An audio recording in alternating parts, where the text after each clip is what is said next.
मुख्यमंत्री सुक्खू ने ओपीएस लागू करने के लिए शुरू की तैयारी। वित्त विभाग को अंतिम प्रस्ताव तैयार करने का दिया निर्देश। मुख्यमंत्री बोले हम ओपीएस देने के लिए वचनबद्ध। सुक्खू बोले हम धरातल पर उतार कर रहेंगे ओपीएस। बीजेपी बोली विभागों का बंटवारा हो सकता है तो कैबिनेट की बैठक क्यों नहीं। क्या है कर्मचारियों के लिए खुशखबरी, देखें हमारी इस रिपोर्ट में। कुंदन ज्वेलर्स धर्मशाला गद्दी संस्कृति से जुड़ा चांदी का हर एक गहना यहाँ उपलब्ध है। यहाँ आपको ऑर्डर पर बने अपने गहनों की निःशुल्क डिलीवरी भी करवा दी जाएगी। कर्मचारियों को पहली कैबिनेट बैठक में ओपीएस बहाल करने का वादा कर सत्ता की कुर्सी पर बैठी कांग्रेस सरकार में अभी ना तो पहली बैठक हुई है और ना ही कैबिनेट का गठन।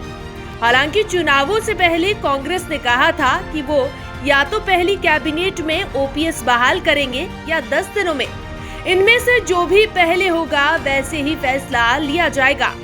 लेकिन सरकार बने 10 दिन तो पूरे हो चुके, लेकिन अभी तक कोई ओपीएस के लिए फैसला नहीं आया है।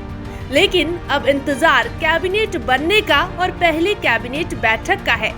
हालांकि कर्मचारियों के लिए एक अच्छी खबर जरूर आ रही है।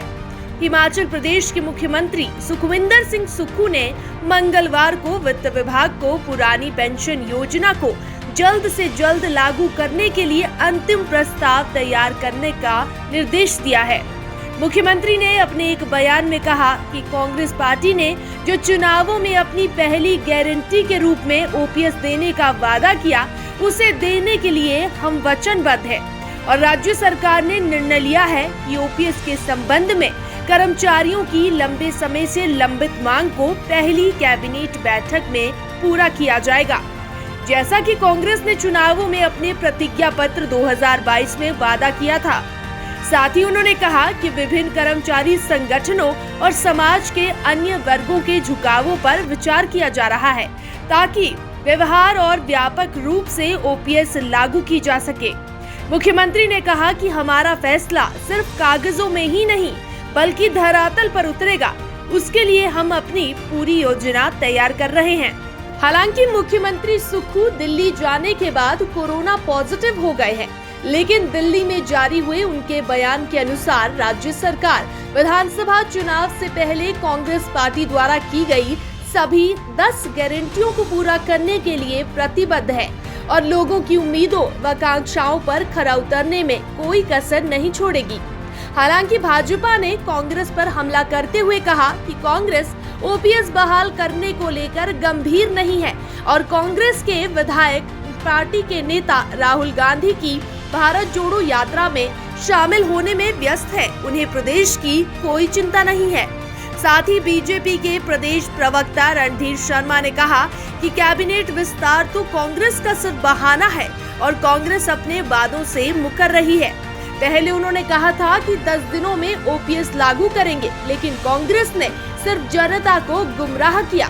साथ ही बीजेपी प्रवक्ता ने कहा कि जब सीएम और डिप्टी सीएम के बीच विभागों का बंटवारा हो सकता है तो फिर कैबिनेट की बैठक क्यों नहीं हो सकती और क्यों कैबिनेट की बैठक बुलाते और कर्मचारियों से किए गए वादे को पूरा करते हुए ओपीएस को बहाल क्यों नहीं करते हैं।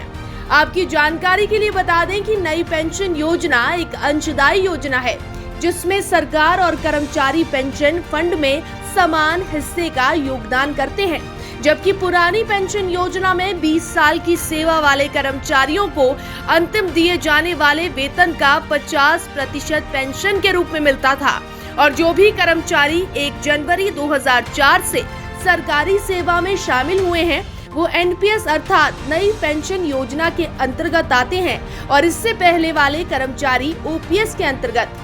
बहरहाल बिना कैबिनेट गठन के हरकत में आई सुक्खू सरकार कर्मचारियों के लिए राहत भरी खबर जरूर आई है, लेकिन ये फैसला धरातल पर कब उतरता है और कब कर्मचारियों की ये मांग पूरी कर कांग्रेस अपना वादा पूरा करती है, ये तो फिलहाल भविष्य के गर्भ में है। ब्यूरो रिपोर्ट, पहाड़ी हलचल। कुंदन ज्वेलर्स धर्मशाला गद्दी संस्कृति से जुड़ा चांदी का हर एक गहना यहाँ उपलब्ध है। यहाँ आपको ऑर्डर पर बने अपने गहनों की निःशुल्क डिलीवरी भी करवा दी जाएगी।